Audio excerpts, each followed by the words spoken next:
भाई ये बनासकांठा की आवाज है। जरा राजस्थान के बिल्कुल बॉर्डर है, तो आवाज तो आगे निकलनी चाहिए कि नहीं निकलनी चाहिए। ये गुजरात की हवा पूरे देश में जानी चाहिए कि नहीं जानी चाहिए। तो जरा जोर से बोलिए, भारत माता की, भारत माता की, भारत माता की, अम्बे मात की, धरणीधर भगवान की, पातालेश्वर महादेव की, बनासरी पवित्र धरती की। आज के हमारे बनासकांठा के लोकसभा के प्रत्याशी बहन श्रीमती रेखा बहन चौधरी के नामांकन सभा में हमारे पार्टी के वरिष्ठ नेता मंत्री प्रभारी मंत्री बलवंत सिंह जी राजपूत साहब, सांसद बाबूभाई देसाई जी,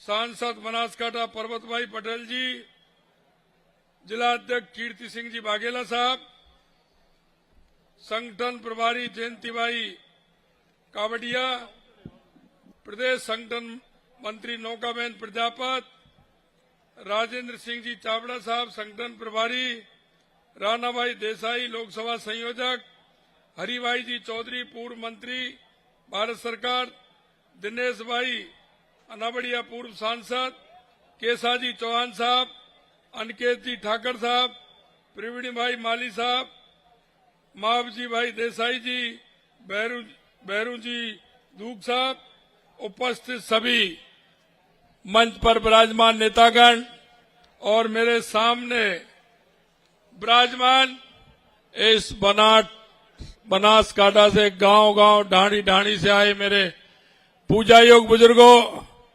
नौजवान दोस्तों और इतनी बड़ी संख्या में आई मेरी माता बहनों, सबसे पहले तो मैं आपका वंदन करता हूं, आपका अभिनंदन करता हूं, आप सभी को प्रणाम करता हूं।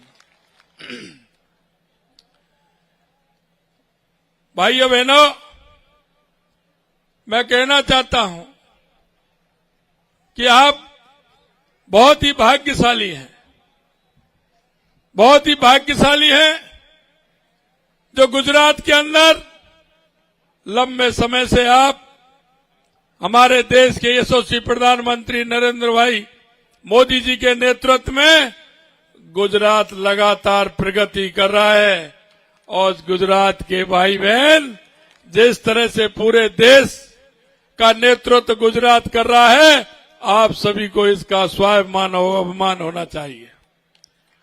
देश के यशस्वी प्रधानमंत्री नरेंद्र मोदी जी ने उन राजनीतिक दलों को मजबूर कर दिया है जिन्होंने 70 साल से भ्रष्टाचार की राजनीति की, तुष्टीकरण की राजनीति की, जाति पात की राजनीति की। उन ऐसे राजनीतिक दलों को मजबूर कर दिया कि आज आप देख रहे हैं जिस तरह से वो राजनीतिक दल अपनी स्थिति को पहचान पाए हैं। एक वो राजनीतिक दल जिन्होंने देश में पंचायत से लेकर के पार्लियामेंट तक उनका राज होता था, आज वो छोटे छोटे दलों से समझौते करने के लिए तैयार हो रहे हैं। उन दलों के साथ समझौते करने को वो कांग्रेस तैयार हो रही है जिनकी राज्य में 1 या 2 सीट होती हैं। उनको इतना स्थिति उनकी खराब हो गई क्योंकि उनकी स्थिति खराब इसलिए हुई थी कि उनकी कथनी और करनी में अंतर था। वो जनता के सामने आते थे, हमेशा गरीबी हटाओ का नारा देते थे, हमेशा वो गरीब को गरीबी हटाने का नारा तो देते थे, लेकिन कभी उनका गरीब से वास्ता नहीं रहा, कभी गरीब से वास्ता नहीं रहा। वो किसानों की बात करते थे, किसानों के हित की बात करते थे, किसान को आगे बढ़ाने की बात करते थे, लेकिन कभी उन्होंने किसान को नजदीकी से नहीं देखा। अगर गरीब को नजदीकी से देखा है किसान का अगर भला किया है तो देश के यशस्वी प्रधानमंत्री नरेंद्र मोदी जी ने किया है, नरेंद्र मोदी जी ने किया है। आप देख रहे हो 2014 के बाद देश की स्थिति बदली है। गरीब कल्याण की योजनाएं हो या देश का विकास हो या हमारे देश की सीमाएं सुरक्षित हो या दुनिया में भारत का बढ़ता हुआ जलवा हो, भारत का बढ़ता हुआ मान और सम्मान हो। मैं आपसे कहना चाहता हूं मित्रों, यह देश जातिवादी से नहीं चलेगा, यह देश संविधान से चलेगा, यह देश तुष्टीकरण के आधार पर भी नहीं चलेगा, यह देश संविधान के आधार पर चलेगा। हमारे देश के यशस्वी प्रधानमंत्री नरेंद्र मोदी जी ने सबका साथ, सबका विकास, सबका विश्वास और सबके प्रयास के आधार पर हमारा देश चल रहा है। मैं आपसे पूछना चाहता हूं, 80 करोड़ लोगों को देश के यशस्वी प्रधानमंत्री जी खाद्यान्न दे रहे हैं, क्या किसी जाति को पूछते हैं क्या? किसी जाति के बारे में बात करते हैं क्या किसी धर्म के बारे में बात करते हैं क्या? हमारा समानता के आधार पर हम सोचते हैं कि 130 करोड़ भारतवासी हमारे भाई बहन हैं, उन सबका दायित्व अपने पास है, देश के यशस्वी प्रधानमंत्री नरेंद्र मोदी जी कहते हैं। मैं आपसे कहना चाहता हूं मित्रों, इस देश में भ्रष्टाचार से भ्रष्टाचार होते थे। 2014 से पहले आपने देखा होगा, हजारों करोड़ रुपए के भ्रष्टाचार होते थे, गरीब कल्याण की बातें होती थी, तुष्टीकरण के आधार पर सरकारें चलती थी। आपने देखा होगा 2014 के बाद देश में कहीं एक भी कोई भ्रष्टाचार देखा है क्या? देश में कोई एक भी भ्रष्टाचार देखा है क्या? 2014 से पहले देश की स्थिति ऐसी होती थी, कोई भी बड़ा शहर होता था, भीड़ वाला इलाका होता था, कहीं आतंकवादी आते थे, बम फोड़ करके चले जाते थे, कहीं रेलवे स्टेशन पर बम फोड़ करके चले जाते थे। लेकिन आज आपने देखा है, कोई आतंकवादी आता है क्या? आंख उठा करके देखता है क्या? मैं आप लोगों से पूछना चाहता हूं, आंख उठा करके देखता है क्या? क्योंकि ये देश के यशस्वी प्रधानमंत्री नरेंद्र मोदी जी के नेतृत्व में कोई की हिम्मत नहीं कि वो आंख उठा करके देख सके, आंख उठा करके देख सके। मित्रों, ये चुनाव बहुत महत्वपूर्ण चुनाव है, यह चुनाव बहुत ही महत्वपूर्ण चुनाव है। यह देश को आगे बढ़ाने का चुनाव है, 2047 तक विकसित भारत बनाने का चुनाव है। दुनिया में भारत मां का जो स्वामी विवेकानंद जी ने कहा था कि 21वीं सदी भारत की होगी, उस नरेंद्र से लेकर के इस नरेंद्र तक आप परिवर्तन देख रहे होंगे, परिवर्तन देख रहे होंगे। किस तरह से देश के अंदर परिवर्तन हुआ है। दुनिया में अगर कहीं हमारे भारत के लोग रहते हैं, वो जाते हैं, तो उनका किस तरह से सम्मान होता है। आने वाला समय आपका है, दुनिया में भारत का डंका बोलेगा, ये समय आपका है, क्योंकि देश के यशस्वी प्रधानमंत्री नरेंद्र मोदी जी दुनिया की किसी भी देश की यात्रा पर जाते हैं, दुनिया के लोग देखते हैं कि भारत के यशस्वी प्रधानमंत्री नरेंद्र मोदी आ रहे हैं, पता नहीं क्या कहेंगे क्या नहीं कहेंगे। वो दुनिया के देश जो दोनों महाशक्तियों की वजह से डरते थे, आज वो कहते हैं कि हमारे ऊपर भारत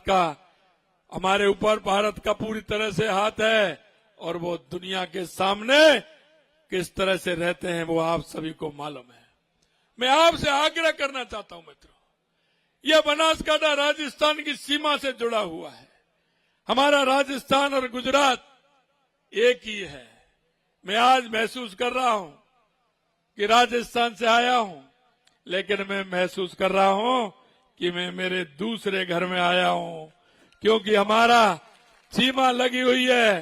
क्योंकि मुझे पता है राजस्थान का वो जालौर बाड़मेर का हिस्सा जो पानी के लिए परेशान रहता है, मैं आपके माध्यम से हमारे यशस्वी प्रधानमंत्री नरेंद्र मोदी जी को धन्यवाद देना चाहता हूं। आपको भी धन्यवाद देना चाहता हूं कि जब राजस्थान में पानी की किल्लत थी तो गुजरात ने नर्मदा का पानी दे करके राजस्थान के उन सूखे कंठों को पानी पिलाने का काम इस गुजरात की धरती ने किया था, गुजरात की धरती ने किया था। मैं आपसे यही कहना चाहता हूं, क्योंकि गुजरात ने हमेशा 26 की 26 सीट 2014 में भी दिए, 19 में भी दिए, और आपके पड़ोसी राजस्थान ने भी 2014 में 25 और 2019 में भी 25 की 25 सीट दी है। मुझे यह भी पता है कि अब की बार भी आप 26 की 26 देने वाले हैं और राजस्थान भी 25 की 25 देने वाला है। लेकिन मैं आपसे आग्रह करना चाहता हूं मेरे भाई और बहनों, इतनी बड़ी संख्या में सभी आप आए हैं, लेकिन इस बार मार्जिन बड़ा होगा, मार्जिन बड़ा होगा। हर बूथ पर जीतेगा, कमल का फूल हर बूथ पर खिलेगा। और जो मेरे भाई कह रहे थे, सभी ने कहा है कि अब की बार जो जीत होगी वो 5 लाख वोटों से अधिक होगी, 5 लाख वोटों से अधिक होगी। आपको मैं भी विश्वास दिलाता हूं कि राजस्थान की 25 सीट भी 5 लाख से ऊपर वोटों से जीतेंगी, 5 लाख से ऊपर वोटों से जीतेंगी। मुझे पता है राजस्थान की हवा इधर आती है, गुजरात की हवा उधर आती है। हमारा बहुत नजदीक का संबंध है। आप जब राजस्थान की बात करते हैं तो आपके रिश्तेदार मिलने वाले राजस्थान के अंदर हैं, और राजस्थान वालों के हम सभी के यहाँ भाई बंद सभी से बातचीत होती रहती है। और बनासकांठा तो बिल्कुल ऐसे मानो कि 10-20 हजार लोग डेली इधर आते हैं, उधर जाते हैं। रिश्तेदारी है, रोटी बेटी का संबंध है। मैं आपसे इतना ही कहना चाहता हूं, इतना ही निवेदन करना चाहता हूं मेरे भाई और बहनों, ये जाति पाति का चुनाव नहीं है, जाति पाति का चुनाव नहीं है। ये राष्ट्रवाद का चुनाव है, ये देश का चुनाव है।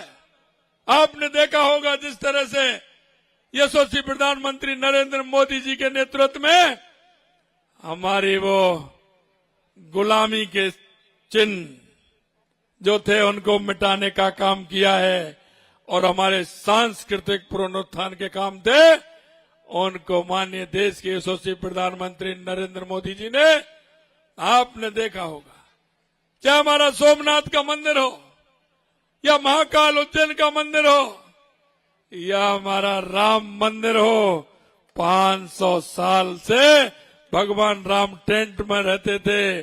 हम कांग्रेसियों कहते थे जब हम कि राम लला हम आएंगे, मंदिर वहीं बनाएंगे। कांग्रेस वाले पीछे जोड़ते थे, तारीख नहीं बताएंगे। अरे हमारे देश के यशस्वी प्रधानमंत्री नरेंद्र मोदी जी ने शिलान्यास की भी तारीख बता दी, उद्घाटन की भी तारीख बता दी। 22 जनवरी को उद्घाटन होगा, उनको निमंत्रण भी दे दिया। उन्होंने उस प्राण प्रतिष्ठा का निमंत्रण भी ठुकराया। तो मैं आपसे कहना चाहता हूं मेरे भाई और बहनों, उन्होंने राम का निमंत्रण ठुकराया तो कांग्रेसियों में से राम भी निकल गए, राम भी निकल गए। क्योंकि उनको कहीं भी अपना प्रत्याशी भी नहीं मिल रहा है। मैं राजस्थान की बात करूं तो 4 जगह तो ऐसा हुआ है कि जिनको टिकट दिया वो वापिस हो गए। उन्होंने कहा कि साहब हम नहीं लड़ना चाहते हैं, हम काय के लिए लड़े, हम नहीं लड़ना चाहते। कुछ लोग ये कह रहे हैं कि साहब हमको तो वैसे ही टिकट दे दिया, हम तो लड़ना ही नहीं चाहते थे। बार बार टिकट बदल रहे हैं, क्योंकि जो राम का नहीं तो राम जी को भी पता है, जो राम के काम का नहीं वो किसी के काम का नहीं। मित्रों, मैं आपसे यही कहना चाहता हूं, आज आप रेखा बहन के इतने बड़े नामांकन के रूप में आप आए हैं। इनके दादाजी ने कितना बड़ा काम डेयरी को लेकर के इस क्षेत्र में किया है। इस बनासकांठा में डेयरी का काम बड़े क्षेत्र में उन्होंने किया है। निश्चित रूप से रेखा जी आपकी सांसद बनेंगे, इस बनासकांठा का विकास भी होगा, और देश के यशस्वी प्रधानमंत्री नरेंद्र मोदी जी राजस्थान और गुजरात का तो विशेष ख्याल रखते हैं, ये तो आपको पता है, मुझे पता है। मेरी 40 साल से मेरी पानी की परेशानी राजस्थान के अंदर थी। हमारी सरकार अभी 4 महीने पहले बनी है, लेकिन राजस्थान के अंदर जो हमारे पानी के समझौते थे, देश के यशस्वी प्रधानमंत्री नरेंद्र मोदी जी ने जो इतने बड़े समझौते थे 40 साल से नहीं हुए, कांग्रेस वाले सिर्फ बहाना बनाते थे, हमारे प्रधानमंत्री जी ने तुरंत राजस्थान के दोनों समझौते करके राजस्थान के लोगों को पीने के पानी की भी व्यवस्था की और उनको सिंचाई की व्यवस्था भी करने का काम किया है। मैं इसलिए आप सभी से निवेदन करना चाहता हूं कि हम जीतेंगे, लेकिन हमारी जीत, जैसा मैंने कहा कि हर बूथ पर भी होगी, 5 लाख से ऊपर होगी। मुझे विश्वास है ये बनासकांठा के लोग हैं, एक बार कह देते हैं तो करके दिखाते हैं, ये मुझे विश्वास है। अंत में मैं आपसे इतना ही कहना चाहता हूं, 5 लाख वोटों से जिताओगे ना? अरे जिताओगे ना? तो हाथ खड़े करिए ऊपर दोनों। अरे ये पंजा मत दिखाइए, इसने तो देश को गंजा किया है। हनुमान जी की मुट्ठी, हनुमान जी की मुष्टिका बांधिए और जोर से बोलिए, भारत माता की, भारत माता की, भारत माता की। जय जय श्री राम, जय जय श्री राम, जय जय श्री राम। बहुत बहुत धन्यवाद। जय हिंद, जय भारत। खूब